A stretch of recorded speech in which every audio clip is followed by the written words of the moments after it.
Hello friends, आपके सामने screen पर जो दिख रहा है वो पेपर थर्ड का यूनिट 4 का नोट्स है। यह नोट्स विजिल आईएएस के द्वारा तैयार किया गया है और यह नोट्स आपको हमारे एप्लीकेशन विजिल आईएएस पर मिलेगा, जिसे आप गूगल प्ले स्टोर से डाउनलोड कर सकते हैं। इस नोट्स की मैं आपको खूबियाँ बताता हूँ। सबसे पहले तो ये जानिए, पेपर थर्ड का ये यूनिट 4 है। यहाँ पे आपका इंडेक्स दिया हुआ है, जिसे मैंने दो भागों में बांटा है। पहला कंप्यूटर है और दूसरा इंफॉर्मेशन कम्युनिकेशन टेक्नोलॉजी है। अब यहाँ पे देखिए, ये 3 मार्कर के क्वेश्चंस हैं सारे, और 3 मार्कर के जो क्वेश्चन हैं वो कंप्यूटर के जितने भी टॉपिक और सब टॉपिक दिए गए हैं उन पर आधारित हैं, और साथ में इंफॉर्मेशन कम्युनिकेशन टेक्नोलॉजी पर आधारित हैं, जिसमें हम इंटरनेट, ईमेल और इसी तरह के दूसरे टॉपिक पढ़ते हैं, और जो सोशल मीडिया है उस पर भी। और सबसे बड़ी बात, कंप्यूटर से जुड़ी हुई जो अद्यतन जानकारी है, अपडेटेड नॉलेज है, उस पर भी हमने इसमें क्वेश्चंस डाले हैं। जैसे आपका एक टॉपिक है माइक्रोसॉफ्ट या विंडोज़, तो विंडोज़ का अभी नवीनतम वर्जन क्या है वो आपको इस पर मिलेगा। सोशल मीडिया में जितनी भी टर्मिनोलॉजी अभी आपकी है, वो सब टर्मिनोलॉजी को हमने 3 मार्कर्स में लिखा हुआ है, जैसे ओटीटी प्लेटफॉर्म क्या है आदि। इसके बाद आप देखेंगे यहाँ से लघुत्तरीय प्रश्नों का सिलसिला शुरू हो जाता है, जो 16वें पेज के बाद है, यानी 17वें पेज से।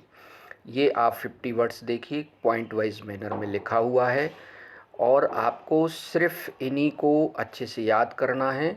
और आपको जो पूरा सिलेबस आपका जो दिया है, उस सिलेबस में जो भी टॉपिक हैं वो तो है ही, उसके अलावा सारे सब टॉपिक भी इसमें कंप्लीट किए गए हैं।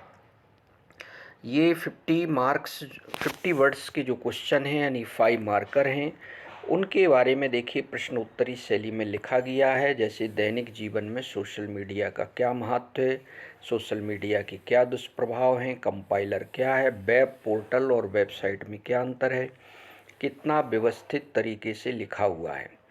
अब आपको कुछ नहीं करना है, बस आपको एक काम करना है कि मार्केट में जो भी कंटेंट अवेलेबल है उसको आप देखिए एक बार, और इससे कंपैरिजन करिए, क्या उसमें इसी तरह का आपका नोट्स है, और वो इस तरह से क्वेश्चन आंसर फॉर्मेट पे लिखा हुआ है क्या। और यदि लिखा हुआ है तो अच्छा है, और यदि नहीं लिखा हुआ है तो आपको इस कंटेंट पर रिव्यू कर सोचना चाहिए, और ये भी सोचना चाहिए कि इतना ऑर्गेनाइज कंटेंट यदि आपके पास होगा तो आपकी पढ़ाई का जो तैयारी का स्तर है वो कितना अच्छा होगा। ये देखिए 50 वर्ड्स अभी चल रहा है, और इसके बाद जैसे ही 50 वर्ड्स में देखिए आप विंडोज़ 10, विंडोज़ 8, विंडोज़ 11, उन सब की विशेषताएं हैं, लैंग्वेज आ गई है आपकी कंप्यूटर से रिलेटेड, और जहाँ पर भी अंतर वाले क्वेश्चन हैं वो भी हमने यहाँ पे डाल दिए हैं। अब जहाँ पर ये अभी 70 पेज हो गए हैं, ये हमारा जो नोट्स है वो 120 पेज का है। आप देख सकते हैं यहाँ पे डायग्राम भी हमने इसमें शामिल किए हैं, और जहाँ कहीं भी फ्लो चार्ट की ज़रूरत है वो भी हमने इसमें लिखा हुआ है। इसके अलावा मैं आपको एक चीज़ और बता रहा हूँ कि ये जो नोट्स है स्टैटिक है, और इसमें जब भी कभी हमें लगता है कि इसमें कुछ और चीज़ें जोड़ना चाहिए, या आप लोगों से जो फीडबैक आता है, तो उसके आधार पर हम इसमें फिर से कुछ चीज़ों को जोड़ करके और उसे और अद्यतन बनाने का प्रयास करते हैं।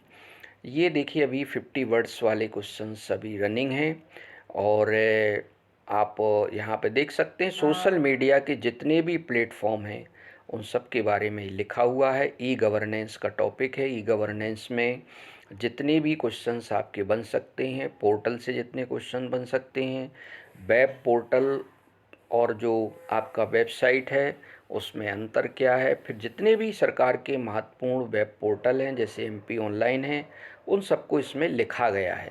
अब आते हैं जो बड़े प्रश्न हैं दीर्घ उत्तरीय। देखिए आप यहाँ पे दीर्घ उत्तरीय जो प्रश्न हैं हमारे, वो पेज नंबर आपके शुरू होते हैं करीब, ये 107 से के बाद शुरू हो रहा है। आप देख सकते हैं 110 ये पेज नंबर नीचे आ रहा है। तो 20 से 25 पेज जो करीब हैं वो दीर्घ उत्तरीय प्रश्नों के हैं। देखिए आप किस प्रकार से ये दीर्घ उत्तरीय प्रश्न लिखे गए हैं। इसके बाद जो इंटरनेट से रिलेटेड जितने भी आपकी ग्लॉसरीज़ है या शब्दावली है, उसको हमने बाद में ऐड ऑन कर दिया यहाँ पे, क्योंकि ये थोड़ा सा छूट गया था। तो ये मित्रों हमारा ई नोट्स है, जो पेपर थर्ड का यूनिट 4 है। इसी प्रकार से हमारे सभी जो आपके 6 पेपर हैं उनके सभी प्रश्न आपको इसी तरह के प्रश्नोत्तर फॉर्मेट पे मिलेंगे, और बहुत कॉम्पैक्ट ये कंटेंट है, बहुत ऑर्गेनाइज्ड कंटेंट है। और आपको इससे सबसे बड़ा लाभ ये होगा कि आपका एक पढ़ने का जो आपके पास कंटेंट है वो एक जगह सारा आपको मिल जाएगा। अब हमने देखा है कि अभ्यर्थियों के पास एक ही टॉपिक की 10 किताबें होती हैं, फिर उससे वो छांटते हैं, फिर इसके बाद कोई उनके पास सोशल मीडिया के थ्रू कोई कंटेंट आ जाता है तो वो उसको भी उसमें शामिल कर लेते हैं। तो आप खुद ही सोचिए, इतनी सारी आपके पास अध्ययन सामग्री होगी तो उसे आप कैसे याद कर पाएंगे, कैसे उससे नोट्स बना पाएंगे। तो एक चुनौती है ये। यहाँ पे हम एक चीज़ और आपको बता रहे हैं, जो अभ्यर्थी 4 से 5 साल से पढ़ रहे हैं, अगर उन्हें बीट करना है, उनको पछाड़ना है, तो आपके पास इस तरह का नोट्स होना चाहिए। क्योंकि जो 4 से 5 साल पहले से अभ्यर्थी पढ़ते आ रहे हैं वो धीरे धीरे धीरे धीरे करके कैसे न कैसे इस प्रकार के नोट्स बना लेते हैं। पर जो नए अभ्यर्थी जो अभी प्री का रिजल्ट आया है आपका, उसमें जो शामिल हुए हैं, उनके पास इस प्रकार का यदि कंटेंट होगा तो उनको सिर्फ फिर ये करना रहेगा कि उनको केवल तैयार करना रहेगा, उसकी प्रैक्टिस करना रहेगी, तो उनका काम ये हो जाएगा। Thank you so much.